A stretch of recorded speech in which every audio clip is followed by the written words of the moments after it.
Welcome to Actual Scale Modelling. This is part 7 of Gallery Models VH34D Marine 1. Scale is 1 to 48. In this part I'm going to be finishing off the canopy and painting the main colour on the fuselage. So let's jump into this and see how well I get on. To start off with, I'm assembling the tail section. There's just a couple of little halves to put together. There is a little end cap that goes in at the top there that I didn't seem to catch on camera. It's just a little cap that holds the part for the rotating blade for the engine to go around. I'm painting this with Mr. Hobby's 340 Fuel Green Semi-Gloss. And the reason why I'm painting this now is there's some air vents meshes to go on, so I need to get the colour down first before I place them on. And this will take a couple of coats to get the depth of colour that I require. While that's drying, I'm going to be taking the masking tape off the fuselage. As you can see there, the white's been painted in now. Now this took around about 8 coats in total to get the colour that I wanted. It's well worth persevering with it because it does stand out quite nicely. I didn't get any paint bleeds, which was nice. Everything went really well.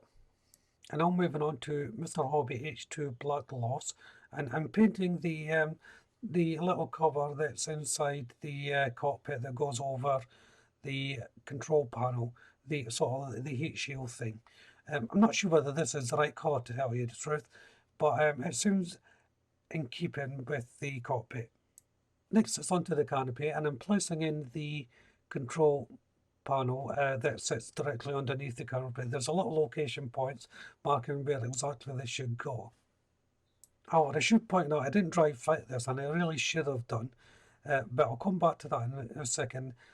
Before that, I'm just going to be placing in the side windows. They sit in this deep recess.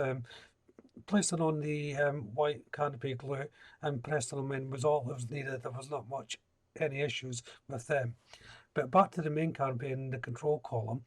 If I hold up to the camera there, you can see that grey part. That's the inside of the unit.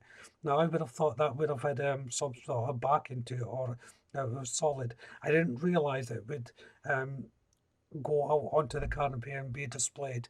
So if I took that off and tried to put a little bit of plastic card on it to cover it up, there was a possibility of damaging the canopy, and also I didn't want that.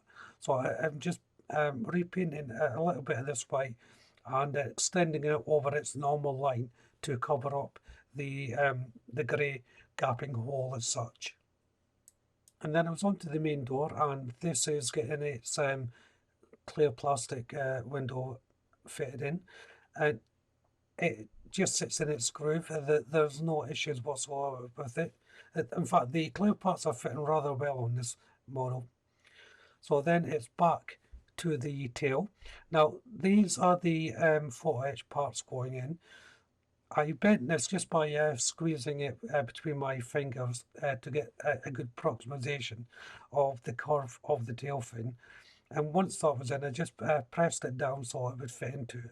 Now these are all secured with a little bit of white glue. There is several to put on the tail fin, so I put the main one on, and now I'm putting on two of the lower ones at the sides. There's this one and one on the opposite side. And then there's one at the front of the top here. There's also a couple of clear parts right at the opposite end, but I will not be putting them on until near the end of the build. And to close the top off, there's another mesh part going on with the photo etch part, but it's like a mesh, and that just bends into it. There was no need to physically bend this one beforehand. It just presses down into position. The last two were a real pain to put on. They're a triangular shaped piece of mesh, but the contours that it's gone on to twist and curve. So it's very difficult to get that bend in place. Like I did with the first one, I bent it with my fingers, trying to get the basic shape, then pushing it in position. It took a little bit of work to do, and there's probably an easier way to do it, but I just couldn't think of a way to do it. But nevertheless, after some coaxing, I managed to get them in position. And now I'm going to be masking off the white area that I painted. Now this white has been cured for a day and a half, 2 days, so it's perfectly safe to put the masking tape on now. If you're putting the masking tape on, either varnish it first or make sure it's completely cured before you do so, or there's a chance the masking tape will lift up the paint you put on, and you really don't want to do that. And here I'm just using very thin strips of masking tape just to get the initial line done. I could have used bigger ones at this stage, but because the way the tail dips in, I would have had little ridges on the masking tape which could cause paint bleeds.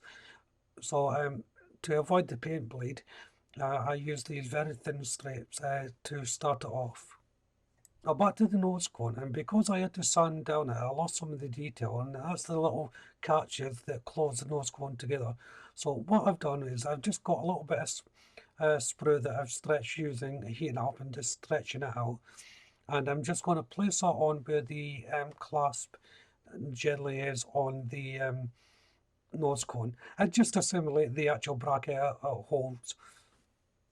I placed two on, one slightly larger than the other, so the larger one's at the top, the slightly other smaller ones at the bottom. Looking at the picture, it should maybe have three in it, but I think two is good enough. It looks a bit garish to start with, but once I get the positioning right, it should look okay.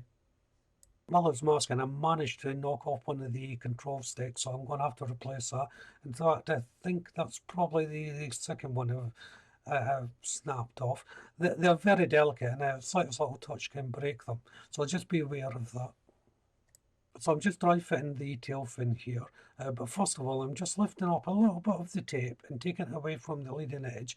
That way when I do get around to cementing it on, the tape's not going to be stuck in between the two parts. So what I'm checking here is making sure there's no gapping issues and everything is lined up. I'm now using Pledge Clear polish here to go over the masking tape, and this is to stop any paint bleeds coming through, particularly on the white, because it will be a right pain to repaint the white on top of the green or sanding it down, and I really do not want to do that. That would just take far too much time and hassle. So it's a good idea to do this to stop any paint bleeds. Now you can also paint the white over the tape, and that will act as a barrier as well. In fact, a lot of people prefer to do it that way. I think varnish is good enough. So the last thing to do is to attach the tail fin before the painting process, and the beauty about the dry fit is I know this is going to fit perfectly, and it is, and it didn't actually take that long to set either, which was good. So I was able to get onto the main painting. So to recap, it's Mr. Hobby H30 Field Green Semi-Gloss for the main colour. And as I'm painting this is where I'll end part 7. It's a shorter video this time, but I'm going to have to wait a little while until this paint dries to move before I can move on. So if you haven't done so already, why don't you check out the channel for my other builds? If you subscribe to the channel, please do so. Hit the notification bell, that way you'll be kept up to date not only with this build but all my other builds. Hit the like button, don't be afraid to leave a comment, and of course you can share the video. But for now, thank you all very much for watching. Bye bye.